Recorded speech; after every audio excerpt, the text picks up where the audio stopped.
So now that we got our eyelid kind of in place, we'll come through, just kind of start making this transition into the foam.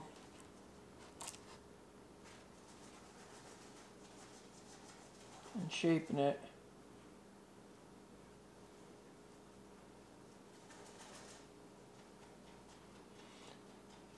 And clay is pretty awesome because you can use it to attain any kind of look you want, as long as you do it right, and follow a good reference photo.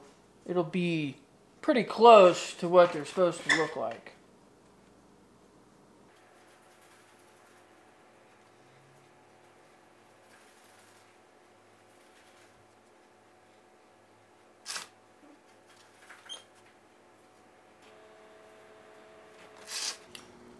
So this is basically all I'm going to do around the eye.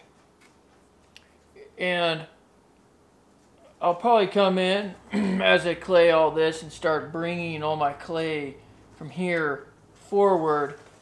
I'll probably end up adjusting this anyways, but this is a pretty good general idea of what you need.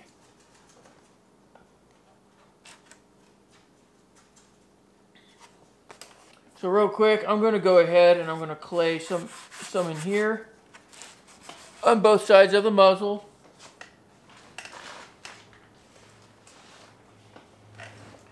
And I do like to, like I said, work from here forward. And I feel like if I can get my eyes to the shape I want, I can start working from there and bring my clay forward and make sure that I have a nice consistent mannequin that, if I start here, let's say, and I build this up and then I bring it into the clay and they don't match in consistency, what's going to happen is I can end up with a muzzle that's really bulky or not bulky enough. I like to match everything to my eyes. First thing I'm going to do is I'm going to take a little ball of clay and I'm just going to press it in and using my finger work that clay around.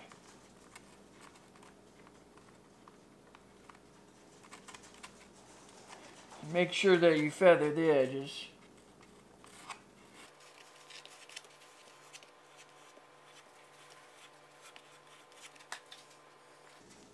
Take another ball of clay. I'm going to start right where I started feathering this first clay.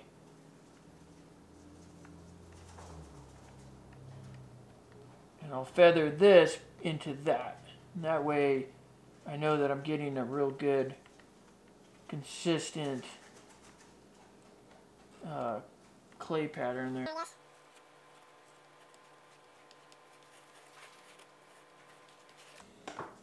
I don't have any lumps or dips or anything in this. And I'll do the same right here.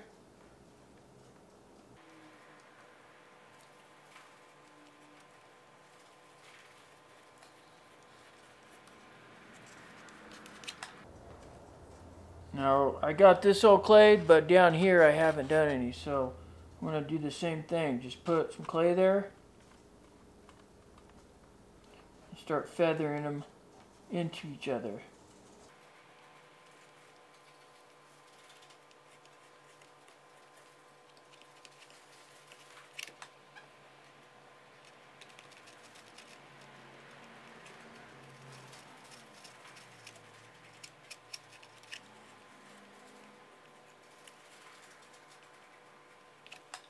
You can see right there I got where, I don't know if you can see that, but the clay kind of separated right there.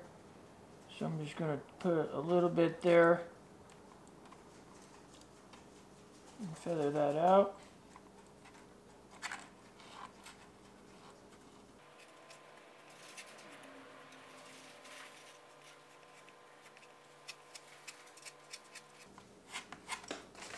And that's pretty much what I want that to look like a muzzle. And also, when you do an artificial nose, you have to build this up with clay. I use clay because it's shapeable, and I don't have to jump on it and mount this thing right away. I have some time before that sets up. So what I'm going to do is I am actually going, because I want to create this crease that runs from the nose down into the lip. I'm going to go ahead and do that with clay.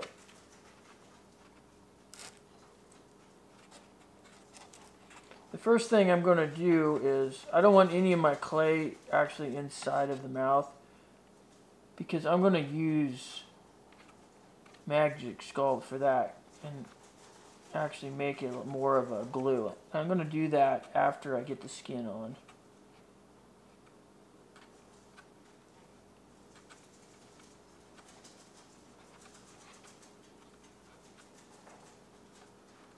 See what I did here is I just went over that crease that I had made in the foam. And that crease is just a reference anyways, and I'll come back with my sculpting tool or my paintbrush and I'll go ahead and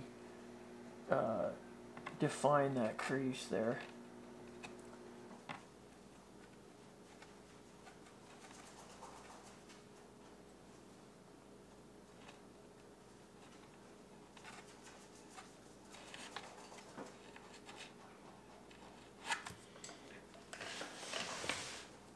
Grizzlies don't really distort their lips like a black bear. Grizzlies tend to move their mouth and their lips and everything more extensively, I guess, and they can get some crazy shapes with their nose and their lower lip and everything. So, but black bears don't really do that.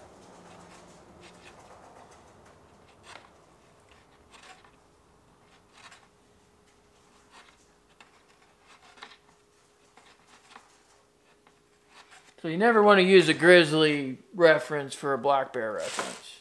Honestly, a black bear is almost, what they do and how they look is almost like a dog, like a black lab. I've noticed that my black lab actually looks very similar, like the nose and everything looks very similar to a bear. So after I get the right fullness, what I'm going to do is I'm going to put my clay away real quick. And I'm going to take my paintbrush and I'm going to look right down the center of the crease on this artificial nose. And I'm just going to go ahead, I think I'll use my sculpting tool first. And I'm going to make that detail there.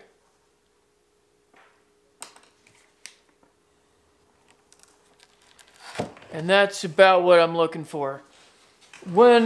Sometimes when I get my skin on there and I start to put things together, I might decide to fill this a little more. Sometimes you might have to fill it in order to take some of that skin out. Or if you just like the look of it being, you know, more aggressive or whatever, you can make a little kind of muscle lumps on either side of this, because sometimes they will wrinkle their lip up. So now we're going to go ahead and work on this side, and I'm just going to start over here and do the same thing.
Now every once in a while you'll get a bubble in your form. You can see there's a pretty good bubble there. If I see that that's gonna bust through, or if you know it's pretty close to busting through, I go ahead and pop that bubble and I fill it with clay. I don't like to have any of that kind of stuff going on. You can see up here there's a big divot, and that was like that when I got it from the taxidermy supply. It happens. You know, whether you get it from FedEx or UPS, sometimes they don't take care of your packages real well, and they get jostled around. And or this, I think this was actually with this fox up here. If you can see that, this fox, not that fox, that's a coyote. That fox, and that the wires and all thread coming through it actually did that. So it happens. It's just one of those things, and easy to fix. I'm just going to stick some clay in there and smooth it out. I've had forms come where the muzzle on a antelope was completely busted and just rough shape. You just learn to fix it. You know, people complain about it, but the problem is these taxidermy supply companies can't make sure quality control at a shipping company is what it should be. So when you get something that's messed up, you just fix it. So now that I got this muzzle shaped the way I want it to, we'll have to come in here. I'm going to do this side too a little more. But once you get that, then you can come up and start doing the bridge and the nose and create some of those wrinkles that were in the reference photo. The reason I like to do the muzzle first is because I like to be able to blend any creases up here into my muzzle clay.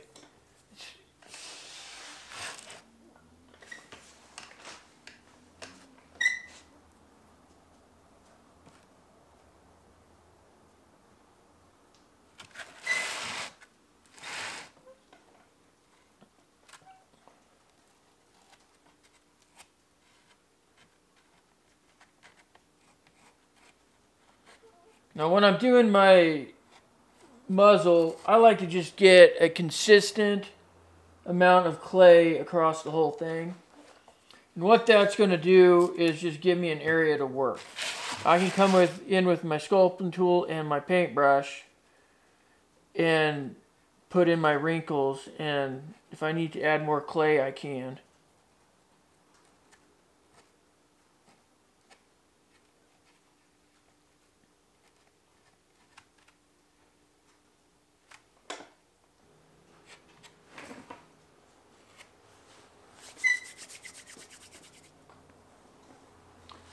So all I'm going to do now is start creating my wrinkles into the mannequin.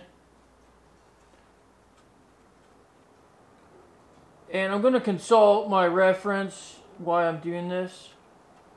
But I'm also going to make my wrinkles kind of how I want them to look as well. Like I said before, black bears don't really make a pronounced snarl, I guess. Their wrinkles on their nose don't really show up a whole lot. They're super subtle. So I'm not trying to achieve like a grizzly bear or a brown bear look.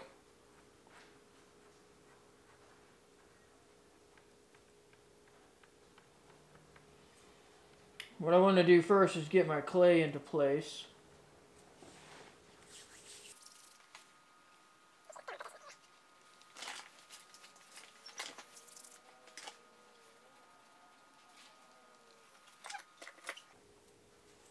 take my brush.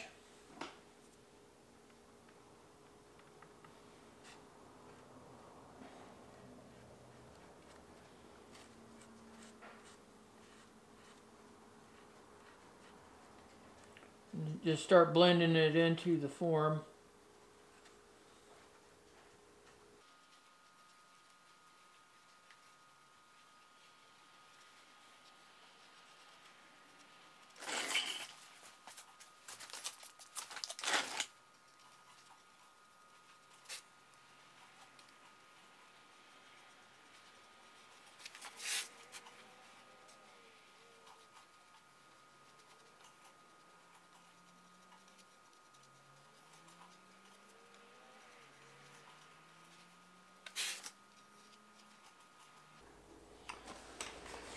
The one thing that I noticed when I was looking at my reference is the wrinkles on one side of the face aren't exactly the same on the other side. So at first I was going to try and make them exactly the same, but after I looked at the reference that I had there, I realized that wasn't necessary. So I'm actually just going to make them close, but not exactly.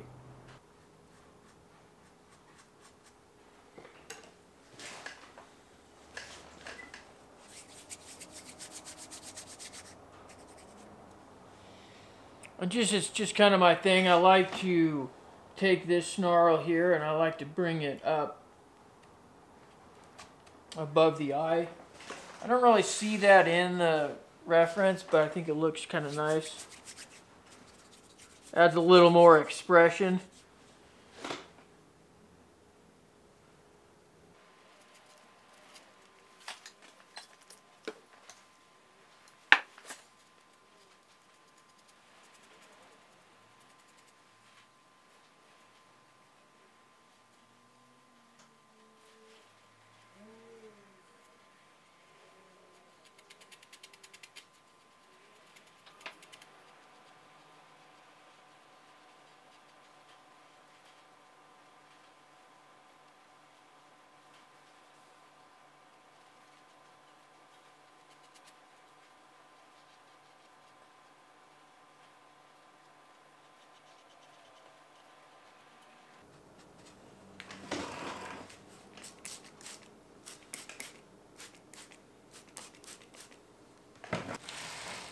So that's kind of the beginnings of what we're trying to achieve here.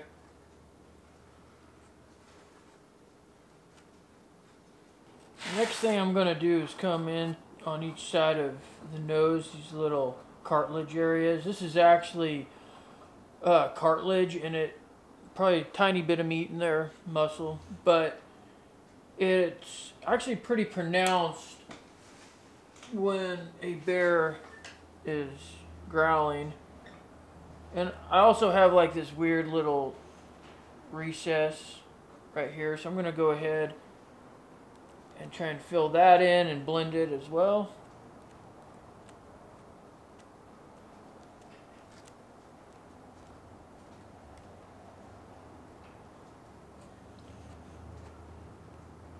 And it's going to add a nice soft look to your mount as well.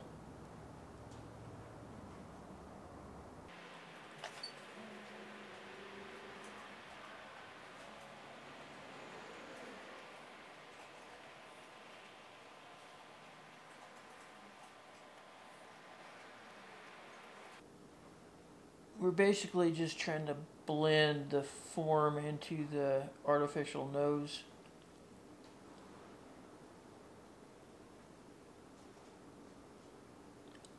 And fill any dips and that is in it as well.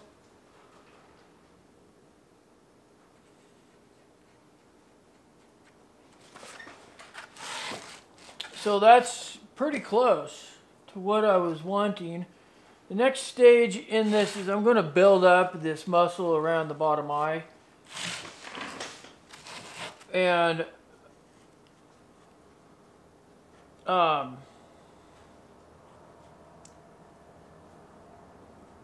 when you skin your bear, pay a close attention to this area right here. It's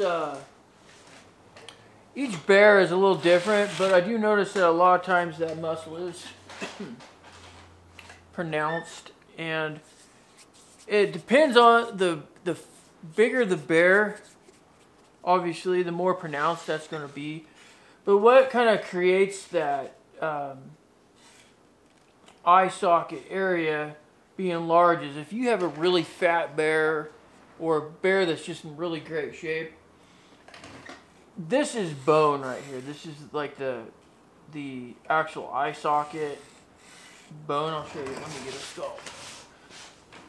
So this bone right here is actually this area right here. You got the eye socket that kind of comes up, and then you got this bone right here.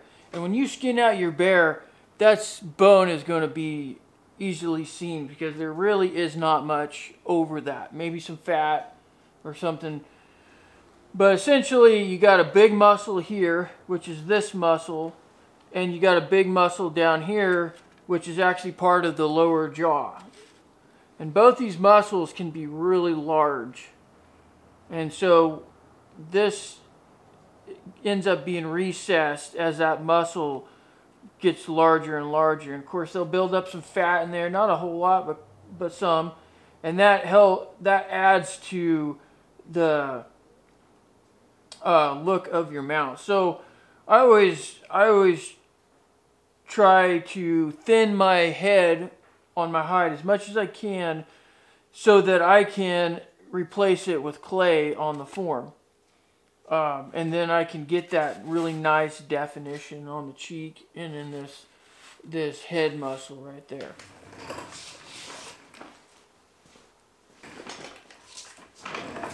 So what we're going to start out with is just taking our clay, and I'm just going to set it right on the edge of this dip here and just kind of blend it in and work it around with my finger.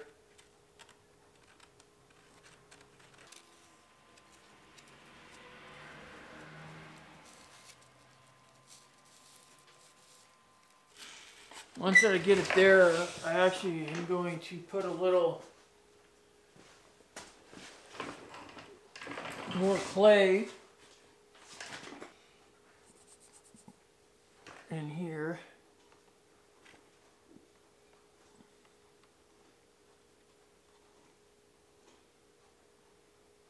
Just so I can blend that in a little better.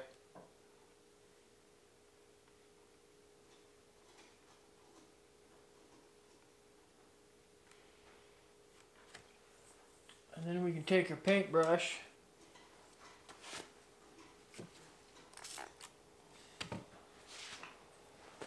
and just start blending that in.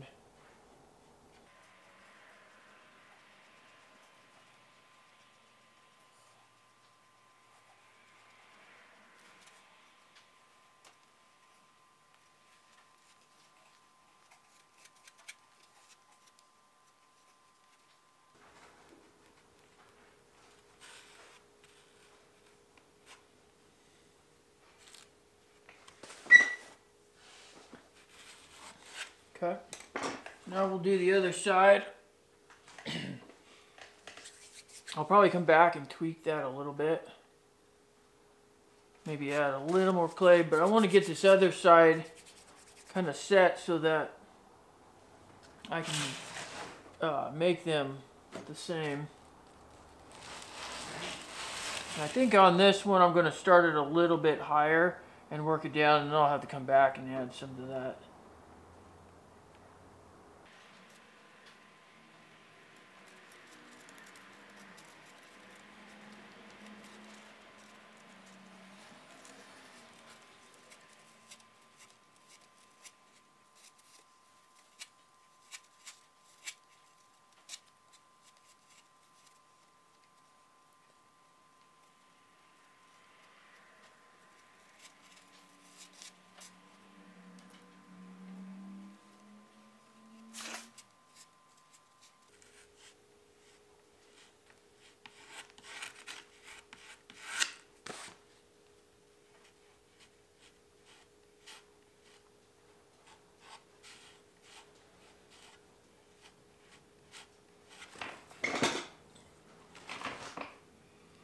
I think I'm going to add a little clay down in here as well, just to help kind of blend that area in, but also to help soften that a little bit as well.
So you can see that's really starting to come together and look like a really nice bare face.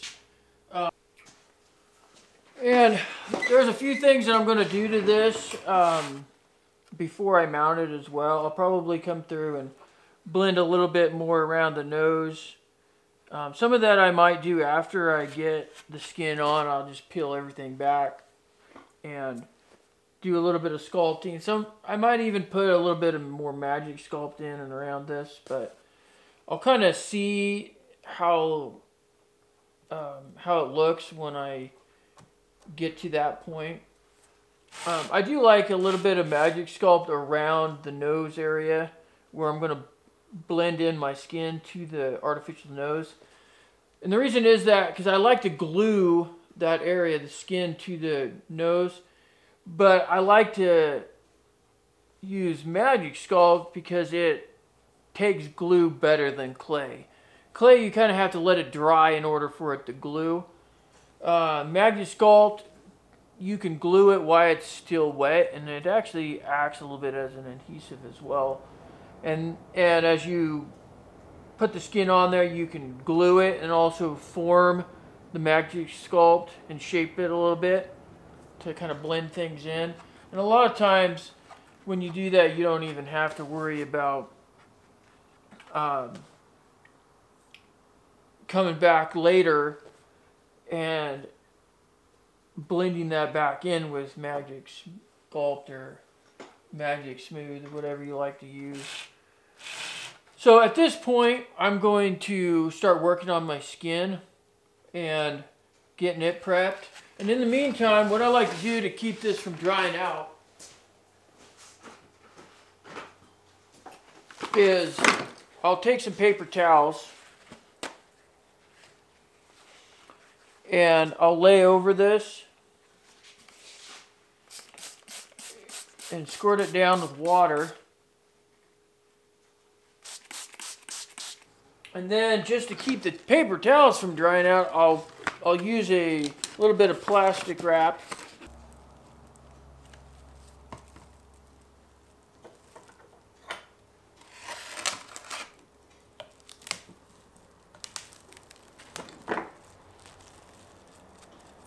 And you take a pin and just stick up under here and make sure that plastic wrap doesn't go anywhere. We've been getting some super warm weather. This clay is just drying out a lot faster than I like.